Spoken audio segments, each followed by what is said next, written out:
Chennai model Tufan কোম্পানির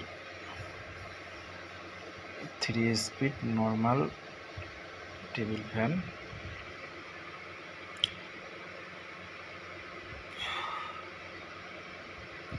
স্যাপবুশ repairing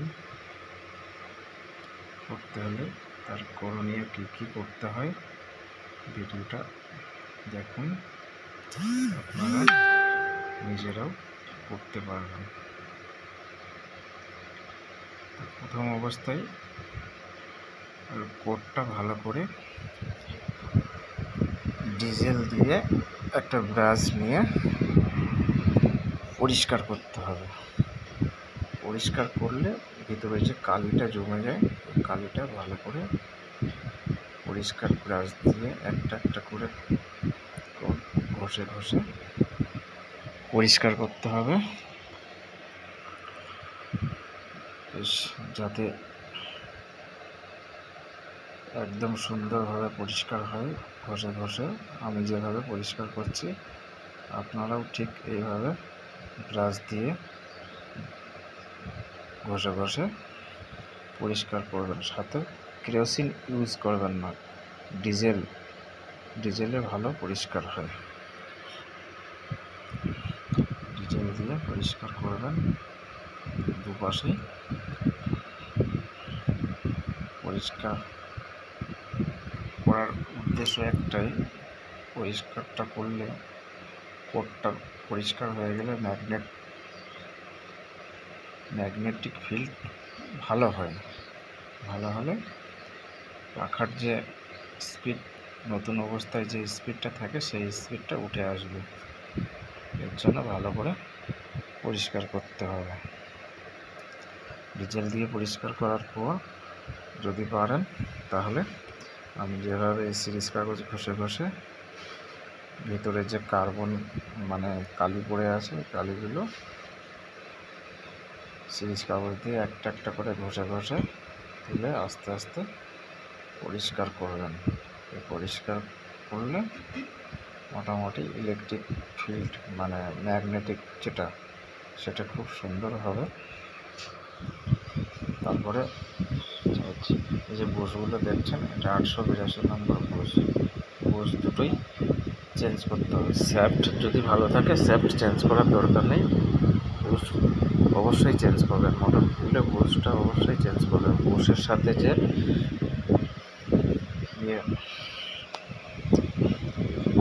তুলিটা থাকে, বুশের সাথে তুলিটাও চেঞ্জ করবেন। আর যদি পারেন তাহলে ভালো মানের ভালো কোয়ালিটি বার্নিশটা করার আগে মোটরটাকে হিট বার্নিশ করতে হবে। হিট বার্নিশ করলে তাহলে কয়েলের গোড়া দিয়ে আস্তে আস্তে তরল পদার্থ তরল পাতলা হয়ে বার্নিশটা সব জায়গায় পৌঁছাবে। বার্নিশটা মোটা থাকার তুলনায় বার্নিশটা উপর দিয়ে ঢাললে তাহলে কয়েলের ভিতরে প্রবেশ করতে পারবে না। প্রবেশ করাতে গেলে কী করতে হবে, এটাকে মোটরটাকে প্রথমত হিট দিতে হবে। হিট দিয়ে তাহলে মোটরটা গরম হয়ে থাকলে বার্নিশটা গরমের উপরে দিলে বার্নিশটা অটোমেটিক আস্তে আস্তে পাতলা হয়ে যাবে। পাতলা হয়ে তরল হয়ে কয়েলের গোড়া দিয়ে ভেতরে প্রবেশ করতে সুবিধা হবে।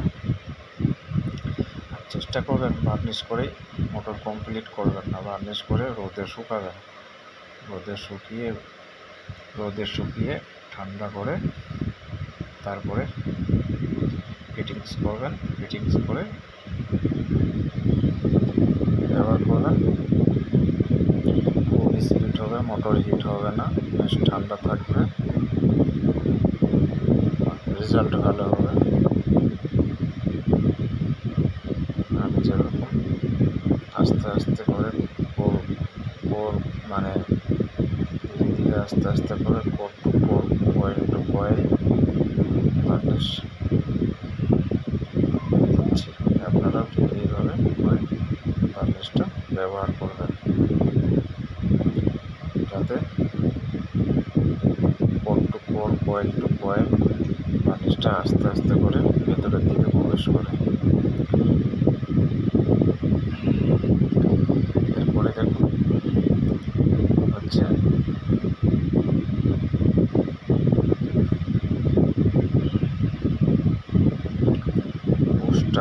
চেঞ্জ করতে হবে। তাহলে বুশটা চেঞ্জ করতে গেলে আপনাকে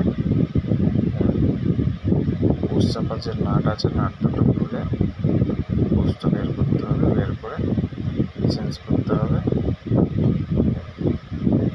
বুশ সেট ধরে চেঞ্জ করতে হবে। এখন এই তুলিটা কালো হয়ে গেছে, কালো হওয়ার ধরুন ওই তুলিটা যদি লাগানো হয় তাড়াতাড়ি আবার জাম হয়ে যাবে। তাহলে কী করতে হবে, বুশটা চেঞ্জ করলে আমাকে এই তুলিটাও চেঞ্জ করতে হবে। আর ভালো মোবিল ব্যবহার করতে হবে। মোবিলটা ব্যবহার করার উদ্দেশ্য যাতে বুশের গোড়ায় কালি না পড়ে, বুশটা ক্ষয় হবে কম, মোবিলটা দিলে বুশটা ক্ষয় হয় কম। আর মোবিল না থাকলে বুশটা ক্ষয় হয় বেশি, ক্ষয় হলে